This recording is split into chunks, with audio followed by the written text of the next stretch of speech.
Hello, hello, and welcome everyone to another Ubuntu Community Q&A.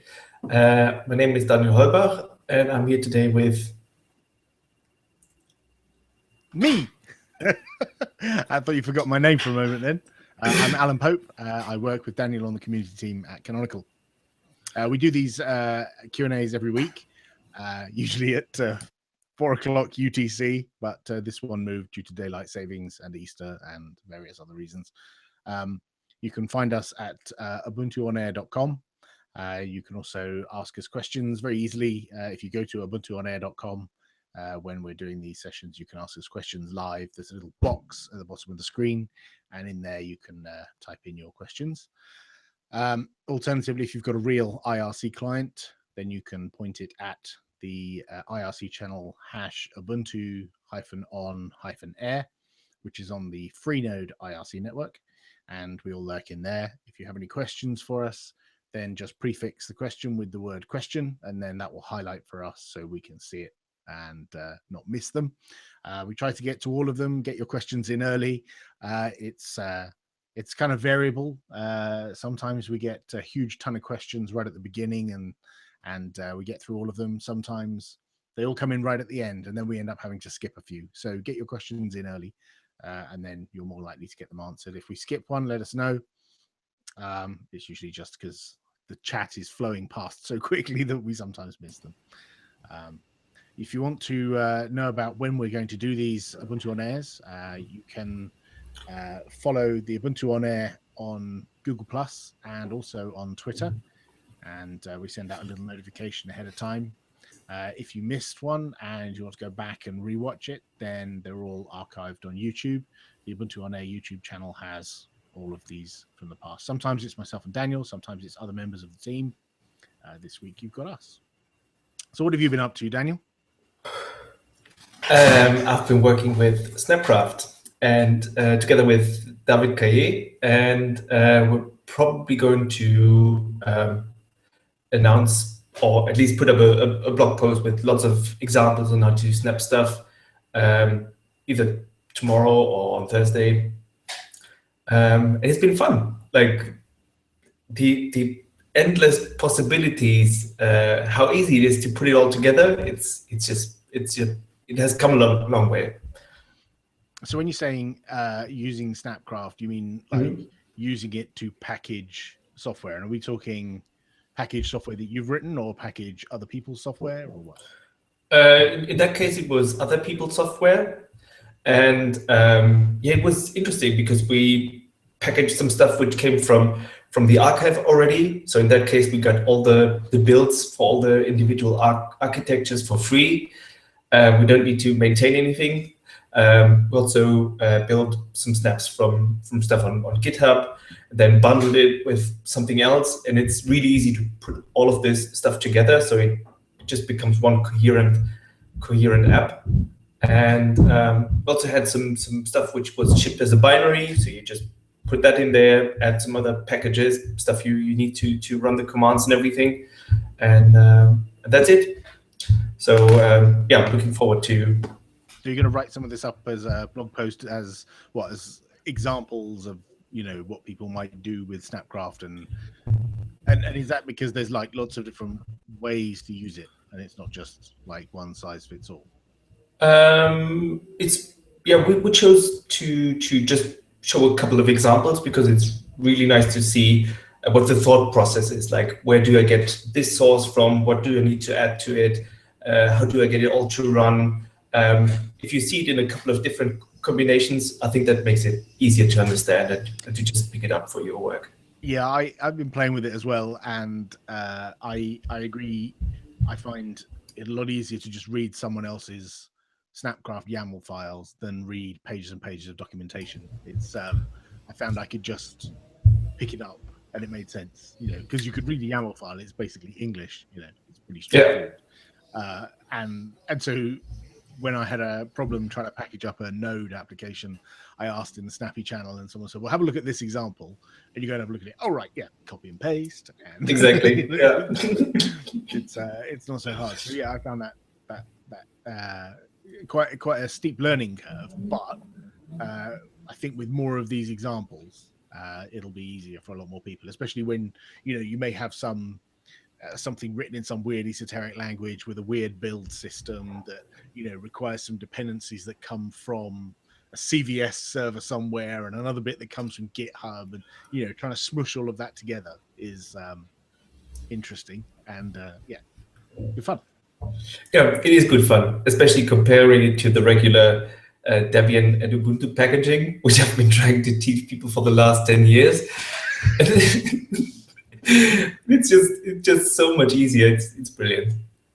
Excellent. Yeah, I had to play with a couple of graphical apps, and I had some help from Sergio in the Snappy channel, who pointed me to a couple of examples and just gave me like 3 lines of text, which told me everything I needed to know for the rest of that project. I tried a Node app and a couple of others. I'm a bit stuck with a couple of them, so there's some work I need to do, but almost certainly there's bits in tutorials or examples somewhere that I can learn from. Yeah, I'll bring it up on the Snappy app develop mailing list, because I find it really nice to see what people are working on, and also how quick others can come up with answers. Right. So, and some of it could just be that I don't know the right config things to do. I'm not laying things out correctly, or it could be that there are gaps in the functionality that are on the roadmap to be done in Snapcraft, and I just don't know about them. Yeah. So I'll package up a list of the things I've tried and what's not working, and I'll ping it to Snap. Brilliant. I'll do the right thing. Cool. Yeah, the other thing I did was I had a chat with the UbuCon Europe organizers. That's an event which is happening in November, and it's going to be in Essen in Germany. And we're planning to put some changes to the ubucon.org website. We need to add a blog there, so I'm going to look into that. Yeah, I think that's been mostly it. How about you? So I've been testing a bunch of the core apps in desktop mode because we're making them available as snaps because in the future the phone will be based on Snappy. So we've been porting the packaging of some of the core applications that exist on the phone across to Snappy. Not that the phone is ready to run Snappy yet, but it will do soon. So we wanted to make sure that the apps are ready, and we know of any gaps in this is what I was mentioning earlier about some of this is gaps in Snappy, some of it's gaps in Snapcraft, or maybe just stuff we just I just don't know. So I've been playing with Snapcraft quite a lot the last couple of weeks with the core apps, because it would be good for us to be able to have automated builds done using Snappy, and now that Launchpad can do that. So Launchpad has always been able to crank out debs, which is done in like PPAs. Users and developers can create their own PPAs. It can now crank out snaps as well. So the idea is that we have Launchpad do the automated build process for all of the applications that we ship on the phone, and it already spits out Debian packages. And we have Jenkins that spits out Click packages, but it'd be nice if Launchpad could spit out the snaps as well, and then we can integrate those into the build at the point when the phone switches to Snappy. But that's not, I think that's some months away. I don't think that's anytime soon, but we wanted to get a head start on that so that if there were any problems we found in that process, we could feed that back to the Snappy devs and the Snapcraft devs and get all of that fixed beforehand. So good fun. The process for the Launchpad builds, is that simply you put the snapcraft.yaml into your branch and then push it to Launchpad, or? I think so. I didn't do that bit. David did that bit. Cool. I just saw this like magical thing on Launchpad that says snaps. So yeah, I think so. I think it's. I don't know exactly what's done on Launchpad to make that magic happen. But yeah, looks good. Awesome. Cool. Have we got any questions? We still wanted to talk about release parties. Oh yes. Sorry. Yeah. No worries. We have the release coming up on the 21st of April, which is in about 3 weeks, a bit more. It's a big one. LTS release 1604. And we want to have as many release parties around the globe as possible. And some teams already started. They put their event on loco.ubuntu.com. And anything else? Yeah, you can set up your own party if you want to have one. If there isn't one already, if you visit loco.ubuntu.com, there's an events button at the top. You can scroll down the list and see all the upcoming events. And if there isn't one in your area, you can just set one up. A few non-rules about events. You don't need to be approved by us to create an event. You don't have to go through any special process to, have your event approved in any way. You just set up whatever event. There are some guidelines on the wiki. We've got some tips on how to have good events and how to have, productive, fun, inclusive events. But you don't necessarily have to do it on release day. Some people have a party on the day of the release, the Thursday, but for some people that's inconvenient, or they'd rather plan something a bit further in advance when they have time to burn CDs or make USB keys and have a party where people bring computers along and they, install and turn it more into an install fest rather than just having a beer or whatever. And yeah, just have a party wherever you want, invite as many people as you want, and celebrate the release of the 6th LTS. Is it the 6th? 606, 8, 10, 12, 14, 16. Yeah, 6th LTS release. Blimey, time flies. It does. If you have any questions about how to set up the event, who to invite, when to announce it, or general tips and tricks, you can also send a mail to the Ubuntu-Loco teams. No, that's the IRC channel. It's the Loco-contacts list. Just ask your question there, because we have many people from experienced teams. They've run loads of events, so ask your question there. Yep. All right. We can get started with the questions then. The first one is from Mike Hall. He asked, how awesome is DST? I don't think that was serious. I don't like it very much. I think we should do away with it. It's just too much confusion, especially having DST change in different countries at different times. It's just plain stupid. Yeah, I agree with you. There's a great video that a guy called CGP Grey did about daylight saving.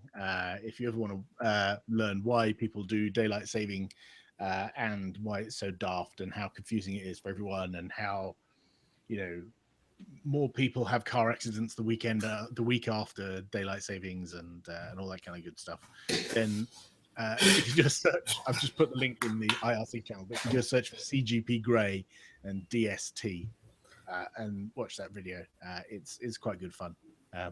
Interestingly, I noticed just a couple of weeks ago, one country opted out of daylight saving. Azerbaijan has quit daylight saving.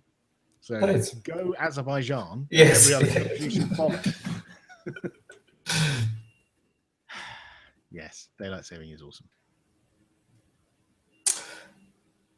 The next question from Mike is, what have you guys personally snap packaged so far? Ooh, that's a good question. So be my little build environment, actually, where I've been playing with Snappy. A bit slow at the moment. I hope you can still hear me. If I just move my webcam and point it in this corner here, I don't know if you can see that little stack of wires and blue, red, and black boxes. Each one of those boxes contains a Raspberry Pi, and they're in a little stack of Lego-made boxes. And I'm using those as my little Snapcraft build environment. So I'm mostly building stuff for ARM, but I have a desktop PC where I'm building, AMD 64 stuff. But yeah, that's what I'm building on, is those little Raspberry Pi 2s. I've been looking at a few apps. One was a game. There's a popular web-based game called Agario, where you just fly around and gobble up dots and try and eat the other dots, and the other dots try and eat you. It's an online multiplayer game, and it's quite popular, and there's a free software clone of it. So I thought it'd be nice to package that up so that people could install that on their device, and then everyone point their web browser at the device and play the game together. So you could have your own local copy of this free software game. So I started packaging that one up. It's not finished yet. I'm currently stumbled across an issue with paths and directory locations and stuff like that, but that's quite good fun. Another one I've been looking at is QTox, which is a Tox client, which is a secure chat client, and I thought it would be good to have QTox available as a snappy package, because that is under active development, and it would be good for people to be able to, keep up to date with the latest developments in QTox. I know there are other Tox clients available, and some people prefer one over the other. It would be great if we could have multiple Tox clients packaged up as snaps, so people get choice of whichever one they want to do. There was another thing I was playing with recently. Oh yes, a download manager called UGet, which is quite popular. And I had a chat with the upstream developer of UGet, and he gets quite frustrated. Well, he did get quite frustrated in the past that when he wanted to deliver an updated version of his software to his users, because it's in the Ubuntu archive, he has to jump through some hoops and go through some processes and paperwork in order to get it into the archive, an updated version into the archive for each release of Ubuntu. And he found that quite painful and frustrating. So I'm looking to package that up as a snap, so that he could put that in the store, and then at the point when he releases a new version, he can just run Snapcraft to build a new snap and then just put that in the store, so his users get instant access to the latest version without them having to go and hunt down, tarballs or anything like that, or PPAs. They can just install it once as a snap and then, get updates from the store. I thought that might be useful. So those are the ones I've been playing with. Then none of them are finished, as we discussed earlier. Some of them have problems, but yeah, it's good fun. How about you? I also have loads of unfinished ones, especially as I was doing a bit of research for the article David and I are going to put out. Especially I was looking at all the proprietary apps that are out there. So I had a look at Skype, at Spotify, and all the others, just to see how easy it would be to package them up. But I struggled a bit with getting them to work in the Unity 7 environment, because sometimes you need to adjust some of the library paths and stuff like that. So that takes a bit longer. The last one where I succeeded was a 3D printing software called Slicer or something. They also had a binary build, so I wanted to try that. And I hope with all the examples which are around at the moment. But I think the only one I really finished was was Moonbuggy, so you can install that from the Snappy store.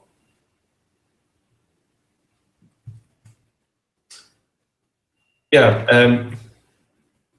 Okay. Alan just said that his browser locked up. That's a good explanation why we're not seeing anything. If you guys have played with anything from Snapcraft, if you try to snap up your apps, let us know in the comments on IRC. That would be interesting to hear. I'm going to move on to the next question. Omar asked, when can I have application menus for my QML app using Ubuntu UI Toolkit? I'm writing an app for the phone and would like for it to integrate on the desktop as well. I don't know. We should probably. Are you back again? I think you're just muted now. Do you know anything about application menus for QML apps? Sorry, I missed that. I was just changing my audio settings. Sorry, what did you ask? If you know anything about application menus for QML apps in Ubuntu UI Toolkit. No, there's a short answer. yeah, Omar was asking for his app. He wanted to integrate with the desktop as well. Yeah, I was just about to suggest the same thing as Michael. There was a blog post from the SDK team where they explain what they're going to be up to for the next release, and I think they're going to heavily really focus on speed optimizations and on conversions, like making everything work on the desktop. So, and application menus sound like important enough.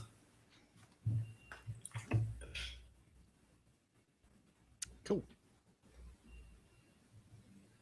Oh yeah, and Mike also said that application menus are targeted for Ubuntu Components 1.3.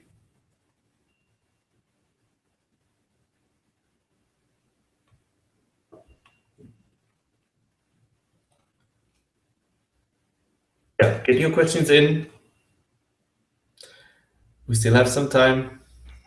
There are going to be some people arriving at 4 o'clock. Well, in 20 minutes, whatever time that is where you are. Yeah. Where are they? Yeah. Sorry about that. Yeah. Go Azerbaijan. So I guess the other interesting piece of news, I suppose we really probably should have mentioned, is a certain tablet went on sale, pre-sale, yesterday as we record this.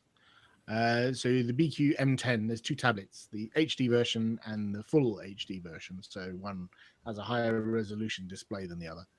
Went on sale. And I think they're pre-sale, and if you order them now, they start shipping in a few weeks' time, April time, which is pretty cool. That's our first tablet out on the market. Nuts. That people Still can't believe it. No, I can't either. I haven't even seen one yet.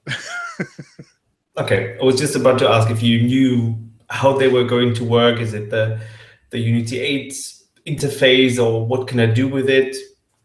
Yeah, it's basically exactly the same as you get on the Nexus 7 2013.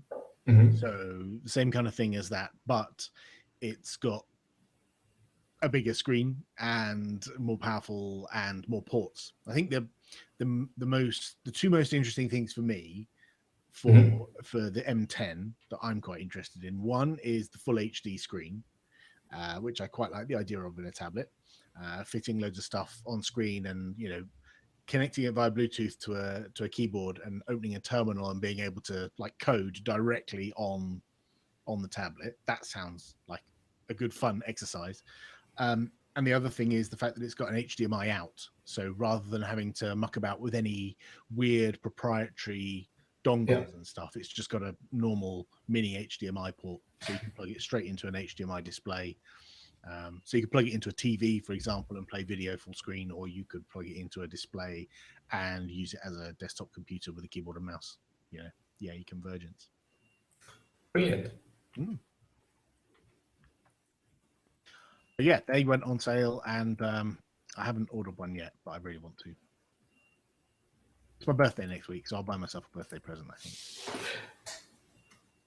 And I think they're going to ship in like 2 or 3 weeks or something, it said. I haven't gone through the order process, but I've been told it tells you during the mid-April or something. Yeah, cool. Yeah. So they're €299 for the full HD one, and €259 for the HD version, which is the lower resolution one. €40 difference. It's got to be worth it, hasn't it, for the full HD one? I'm sure. Cool. Mike reminded us we should also plug the Ubuntu Online Summit, US. That's happening from the 3rd to the 5th of May, and it's our planning event. We do it usually directly after the release, and to plan the next release. So we're going to have conversations just like this one in Hangouts on Air, and you can get involved and give us your feedback, and maybe even bring up a subject you're interested in, and rally people around it, assign work items. That's what we're going to do for these 3 days. And you can sign up for everything on summit.ubuntu.com.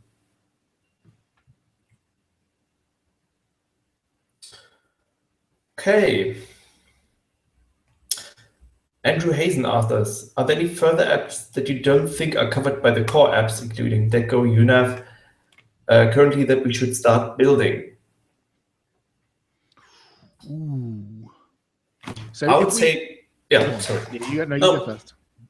I would say like build them all as steps. Like if you lead a project, or if you're interested in a project and want to ship it continuously and very easily, that's also something I wanted to mention earlier. But the process to get something into Ubuntu with Snaps, that's a lot easier. Once you have everything set up in the store, you basically use Snapcraft to build everything, and then you run Snapcraft upload, and it directly uploads it to the store, and that's all the process around it, which is very nice. And I think the earlier we start to build things and see which problems we have and what could be easier, I think the better that's going to be for us. And with Snapcraft upload, you could even hook up the build with your CI and upload it directly. It's quite easy to do. So that would be my answer.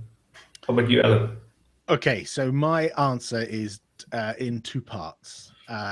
Things I would like to see. So first of all, there's a whole set that I would like to see that I will just immediately dismiss now, and that is all proprietary third-party applications. Okay, so anything which is fully dependent upon a third party, where we can't really develop it ourselves, where there's no open API and it's so let's just disregard all of those. So Google Docs, for example, anything like that has an app on another platform that you might want to use, but there's no API for it, right?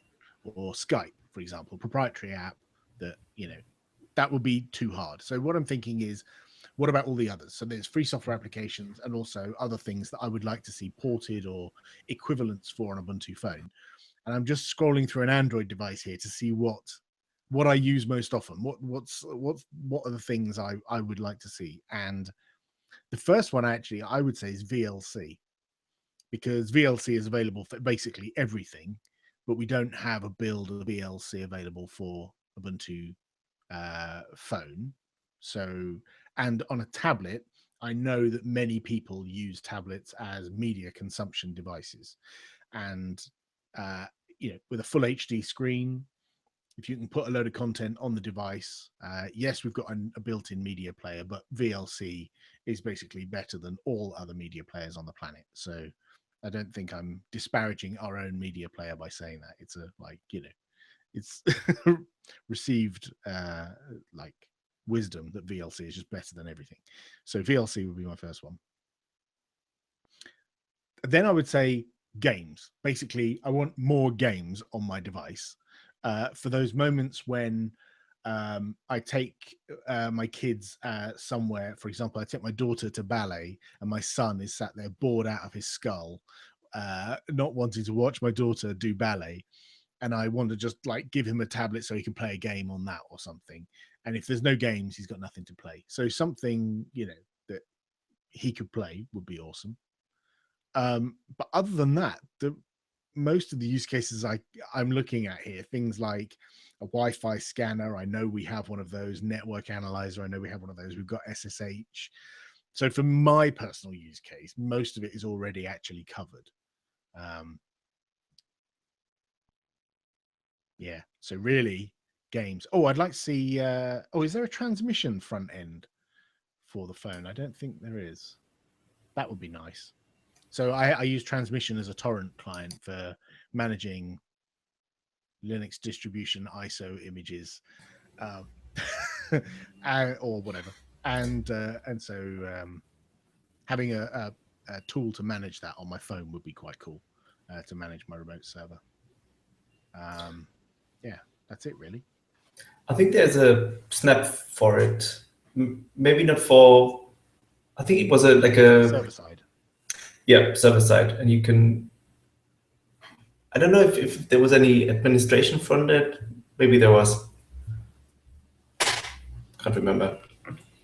But it looks like quite a few people on IRC agree that VLC is great and that we need more games. Good. I've got my finger on the pulse there then. Absolutely. I just want to quickly share my screen. Look. See? I do use transmission just for distributing ISO images.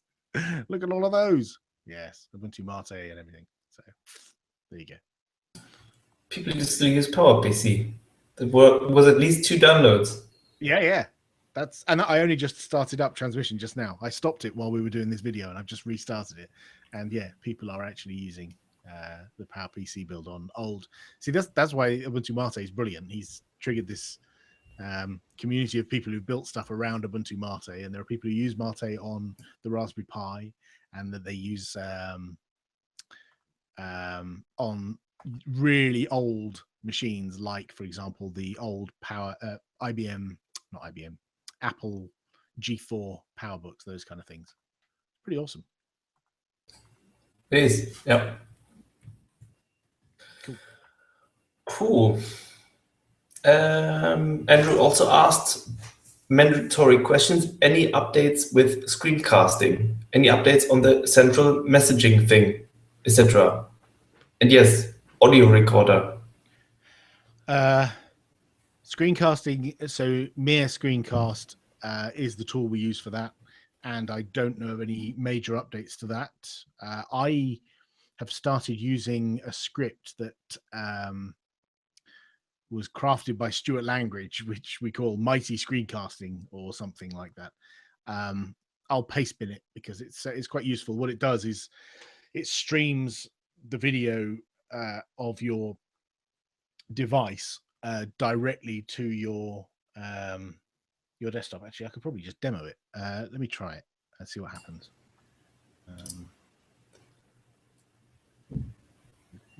Hopefully this should work. Yes. Oh, well, it kind of works. Oh, I know why. Hang on. I'll just show you so you can see what I'm looking at. It works. That's streaming from my BQ 4.5 and yeah, the reason why it's sideways is because I modified the script so that it rotates. So let me just get rid of the line where I rotated because BF rotate equals 2. That was it. Now if I run the same thing again this time, should be ta-da. So now you should hopefully see my my phone. And so on my phone, if I do stuff, open apps or whatever, then you can see. I think what I could open that enough for a demo. There we go. So yeah, you just launch apps and all that kind of stuff, and the whole UI works. It's not super fast because it's dragging lots of frames over a USB cable and all that kind of stuff. So it's not super quick, but it's quite useful. I find that better than using the Mere Screencast tool directly and then trying to process the video afterwards. Really nice. It's quite useful. If you could paste in that would be great. What were the other questions while I'm paste binning this? One was about central messaging thing with that bundle, like text messages and Telegram messages and everything else, or what's the idea there? Yeah, I don't know what's going on there. I saw a demo of it maybe some months ago of a converged messaging client that had multiple different things pulled together. So SMS and Telegram and other IM. Pretty sure I actually saw it pulling in WhatsApp messages as well. But we can't distribute that because we'd get cease and desist nasty letters from Facebook. But the idea being it could pull in messages from lots of different places. And that should be easily possible because everything is using telepathy. Or am I misinformed? I think so, yeah. But I don't know what progress there's been of that. Cool. Sorry. Yeah, the last question was about the audio recorder. And I personally don't know. So I found an audio recorder on GitHub. Oh, my browser's playing up. Don't we have an app for that already? You do, but it only records like a few seconds of audio. I think it's the intention is that it will be like a small attachment of a few seconds of you saying something, you know, to attach to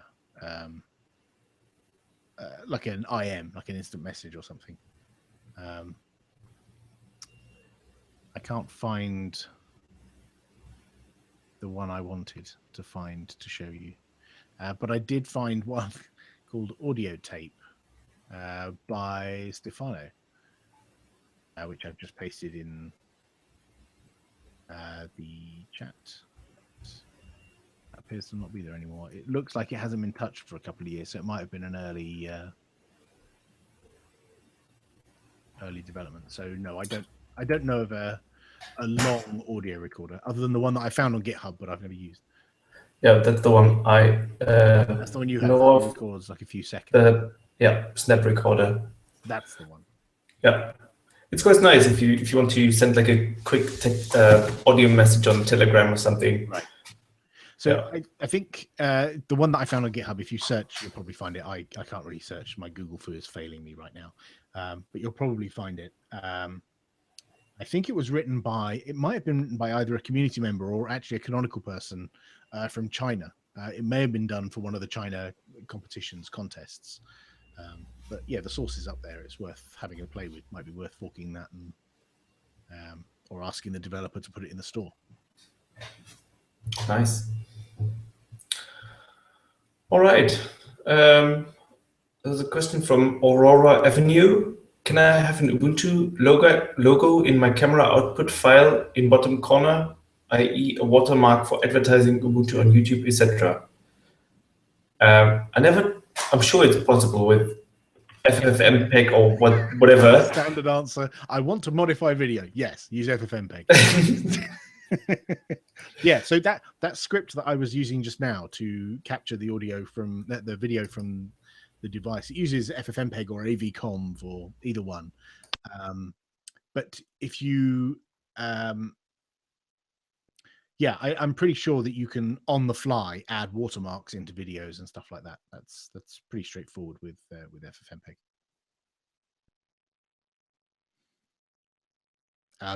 Yes, I was dynamically using FFmpeg to rotate the video, so it can do all kinds of things in real time. It's really quite cool. You're muted, Daniel. That explains it. Yeah, for Hangouts on Air, it's easier to just use something like the Hangout toolbox, the lower third. It's what I normally use, but this time for some reason it didn't start working automatically. Whatever. There's also there was a webcam piece of software which is a command line tool called Webcam, and I know that has the ability to add text on the screen because I used to use it for my own home like security kind of webcam, and it would have the timestamp at the bottom of the screen. I don't know if it can put images. I have a feeling it can put an image of a very particular format overlaid on the top. But you're reaching the end of my knowledge on the subject now. Yeah, I think we've covered it quite well, considering that we're both not. Daniel's frozen. What? Oh. I'm not. Okay. Next one. Blame Popey01 says, will, if yes, when Ubuntu Touch Scopes receive improvements? I saw a couple of updates to some of the scope packages recently, but I personally don't know what else is planned right now. I know the design team are working on the toolkit around scopes right now. and that stuff will land in, you know, a later toolkit release. But I know that the design, if it's with design right now, then it will be the toolkit devs very soon, and then, you know, the phone later on down the line. So I don't expect that to be like OTA 11 or 12, maybe a bit further down the line. But yes, the scope stuff is all being redesigned right now. Nice. Cool. Aurora Avenue also asked, how do I install VPN that is coming in OTA 10 so that when I give it as a present, okay,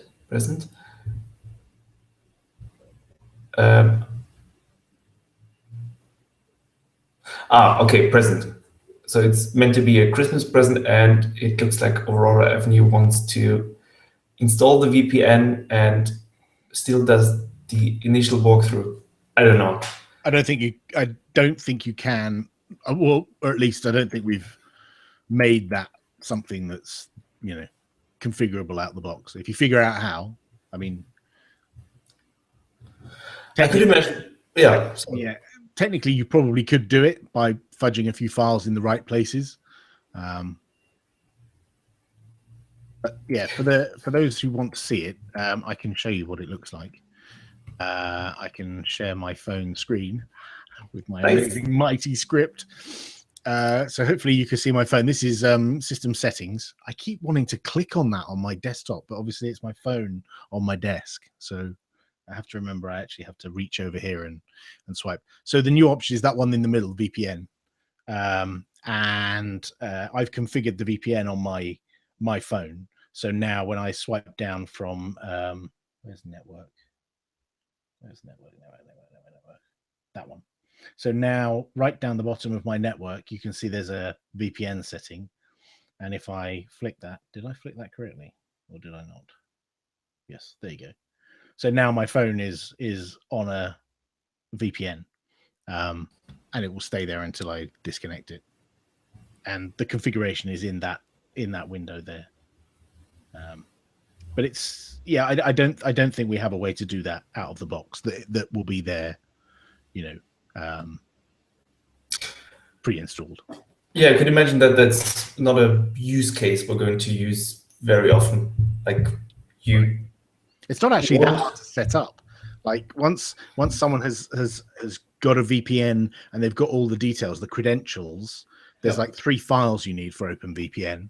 As long as you like have those 3 files on your phone, you could put them on a card, like on an SD card in the top of the phone, and then the user just goes to the VPN button and says, find me the key file, find me the certificate file, find me the other file, and you just go and find the files, and that's basically it. There's not a lot to it. Yeah, it sounds like sitting down with the person with their Christmas present in the hands might be just easier. Yep, I agree.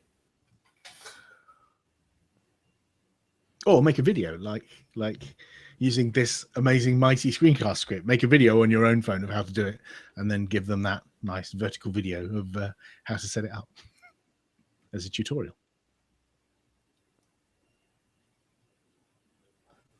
Sounds good. Jarlad asked, are there any features currently in Unity 7 that the designers of Unity 8 have looked at and decided we need to change that? Ooh. Well, there are some things that have changed between 7 and 8. Like lenses, for example, changed into scopes. So we learned a lot from the implementation of lenses in Unity 7, and that's changed in scopes in Unity 8. Another thing that's different is the Alt-Tab switcher is very different in Unity 8 than it was in Unity 7. In Unity 7, where you just got the list in the middle of the screen and you flick through them, Alt-Tab between each of your applications, is very different with now the previews of each window on screen at once. So it's very much more similar to the way it is on the phone. There are things like that. There may be things under the covers that I don't know. I know that the design team would like there to be more customization of the desktop. Like I know in in many other distros, one of the things that a lot of people like to do is customize their desktop and have widgets all over the place with showing disk space or free memory or network speed and these like dynamically updating stuff all over the screen. I know there's a desire to have something like that in Unity 8 where it would be interesting for users to customize their own desktop and have the desktop painted with interesting stats and data that is personal to them, rather than having just here's a purple wallpaper, that's what you get, but I don't know how far that's got.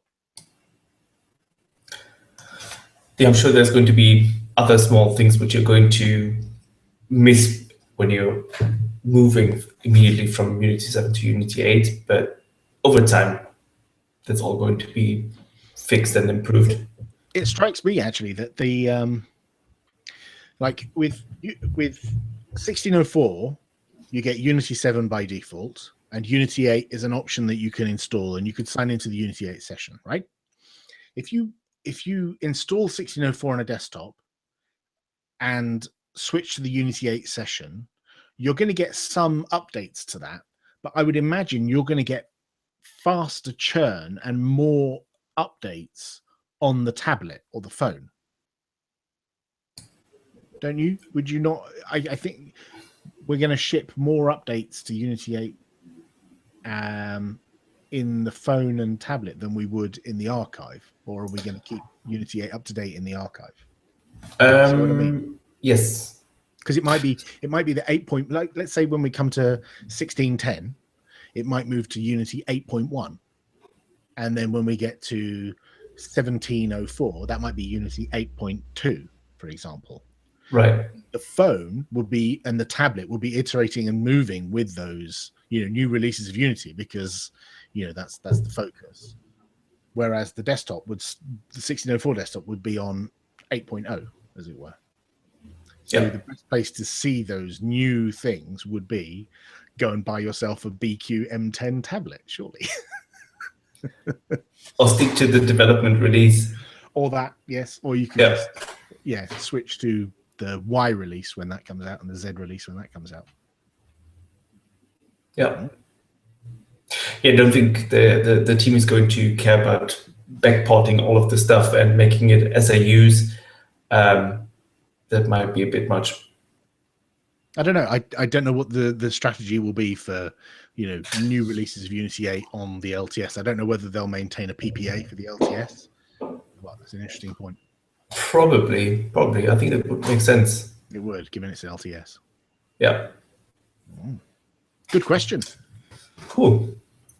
What's the next one? Who's the guest in next session for the Q&As on Ubuntu on Air, please? Yes, there was another question from Aurora Avenue. We don't know. We haven't decided yet. But if you have any suggestions, let us know. We can try to invite them for next week. Okay, there's other people who like the 5 letters game. For killing time during ballet. Yes. Very good point. Okay. I'm using a yahoo.ie email and cannot log into Launchpad using the forgot password confirmation code. Is there a way or IRC channel to join? Just go into #launchpad on Freenode and ask there. I'm sure they can figure you out. They certainly can. Okay, user 20 asks, are there any news regarding Spotify integration into the music app? Yes, Andrew, conveniently, one of the music app developers is in the IRC channel at the time and has answered this question for us. So throwing over to Andrew, he says, yes, they're finishing the convergence first, and then they'll move on to streaming support. So at the moment, there's a few changes to land so that the music app feels better on a tablet because at the moment it was mostly designed for the phone, and there's been some design work to make it look awesome on a tablet. And some of that preliminary version of that was shown off at MWC, and apparently went down really, really well, and was enjoyed by people who came and saw the demo of the music app. So that's great. So we're doing something right there, and they need to finish that off, get that landed in the music app, and then move on to doing streaming support. Nice. Yeah, the music app team, they've just done incredible work. It's just so beautiful to look at. It just works, looks nice on a small screen, on a big screen. Just I love it. Brilliant. Right. Jarlath asked, how will the M10 performance be compared to the E4.5?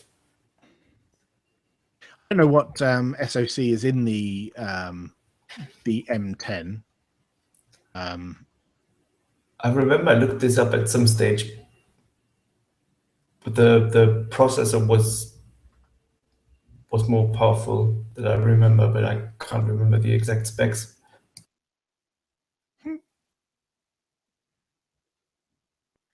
Yeah, so it's a MediaTek MT8163 quad-core 64-bit architecture, apparently. I'm just reading it off the website. I don't know. It's got twice as much RAM as the E4.5. The E4.5s have 1 gig of RAM, and this one's got 2 gig of RAM. That will help.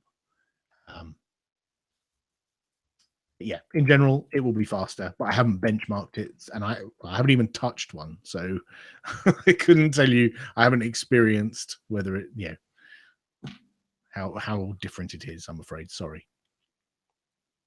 Oh, that's another thing. If you're thinking of things that need porting to Ubuntu, Geekbench or other benchmarking tools like open, well-known, good reputation benchmarking will be really good to have, especially something like Geekbench, where there's a public archive of all the results. So, we could see, this is what the performance of the 4.5 is. This is what the, Pro 5 is, and the M10 and all that kind of stuff. That would be really, really helpful.